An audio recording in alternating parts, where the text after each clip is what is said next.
Dracul de fier la Alesia. Anul 52 înainte de Hristos, luna septembrie, asediul cetății Alesia. La poligonul 5, în vara anului 2025, echipajul tancului M1A2 Abrams cu indicativul Dracul de fier 01 trăgea la ținte de la 3500 de metri. Cerul era perfect senin. Deodată s-a făcut întuneric complet. Un fulger albastru a lovit turnul, pământul s-a deschis sub șenile și tancul a căzut în gol.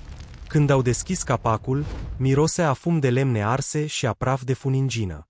În loc de munții Carpați se vedeau păduri nesfârșite de stejari. În depărtare, pe un deal înalt, ardea cetatea Alesia. Pe ziduri mii de galii în mantii albastre loveau cu săbiile în scuturi și urlau.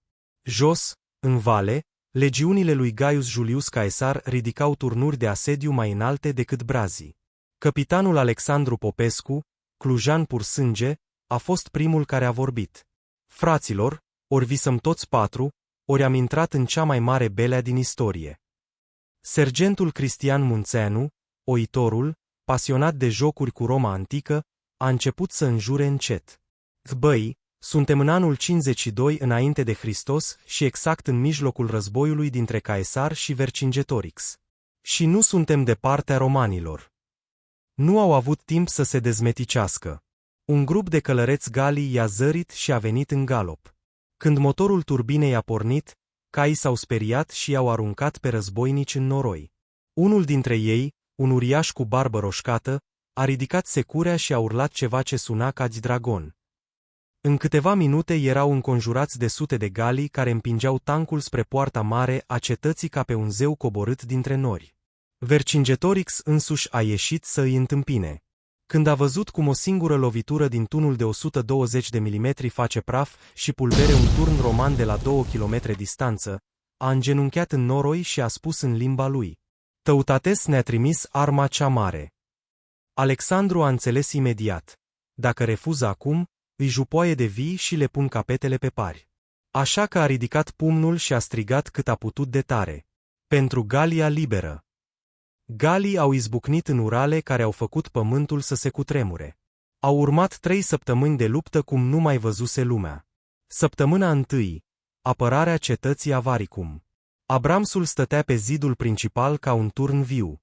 De fiecare dată când romanii apropiau berbeci sau turnuri de lemn, o singură lovitură și rămâneau doar scânduri și țipete. Cristian trăgea doar în echipamente și în ofițerii cu pelerine roșii, ca să nu facă masacru inutil. În 7 zile au oprit 4 asalturi și au salvat peste 30.000 de oameni. Săptămâna a doua, marșul spre Gergovia. Vercingetorix a ridicat asediul și s-a retras spre munți. Tancul mergea ultimul și acoperea retragerea. Într-un defileu îngust, Caesar a întins o capcană cu 6 legiuni întregi. Daniel a băgat viteza a treia și a trecut peste formația testoasă romană ca un plug printr-un câmp proaspăt arat.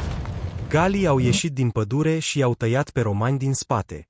Caesar a pierdut 2 legiuni în 20 de minute și a fugit primul.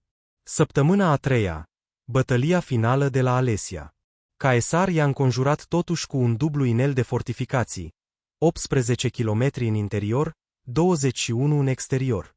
A început foametea, frigul, disperarea.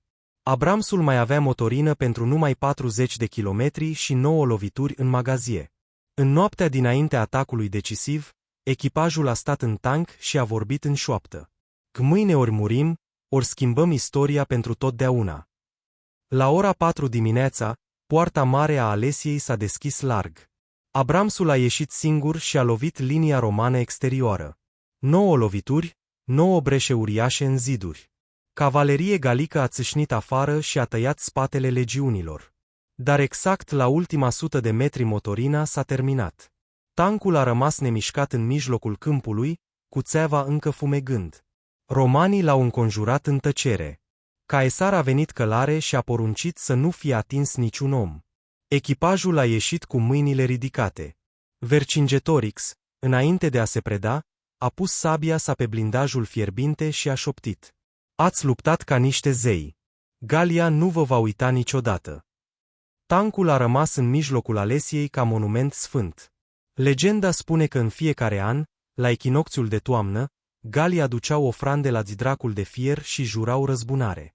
Iar în Carpații noștri, în fiecare 21 septembrie, ciobanii aprind focuri mari pe creste și povestesc cum 4 români au ținut piept unui imperiu întreg și au făcut ca numele Zidracul de fier să răsune până în inima Galiei.